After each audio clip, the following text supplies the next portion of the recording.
Здравствуйте, я ваш новый бухгалтер. Весьма вовремя.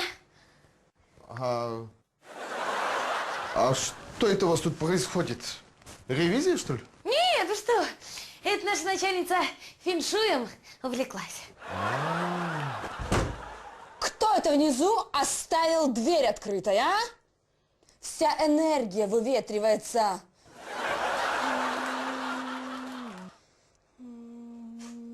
Отойдите, не мешайте.